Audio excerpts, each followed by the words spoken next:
Hi friends, কেমন আছো তোমরা সবাই? চলে এসেছি খাওয়া দাওয়া করতে আজকে রাতেও কিন্তু খুব সুন্দর একটা আইটেম হচ্ছে। হাসিটা দেখি বুঝতে পারছো তো? কারণ হচ্ছে কড়াইশুটির পরোটা করেছে। অনেক দিন বাদে করেছে। এক গাড়ি কড়াইশুটি কিনেছিলাম, প্রায় 5 কিলো। আর 5 কিলো মাত্র কড়াইশুটির দাম নিয়েছিল 100 টাকা, 20 টাকা কিলো। তাই আজকে করেছে কড়াইশুটির পরোটা। দেখি ভরে ভরে কিন্তু দিয়েছে, সস্তায় কড়াইশুটি আমাদের এখানে পাওয়া যাচ্ছে। চাষ হয়েছে মাঠে, আর কি করবে বলো। তো আলুর দম দিয়ে একটু খেয়ে দেখি কেমন।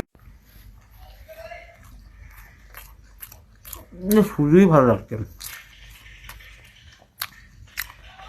দারুণ। তারপর যদি একটু সস দিয়ে খাওয়া হয়, ঝাল ঝাল সস, আরও ভালো। চলো খাওয়া দাওয়া করি।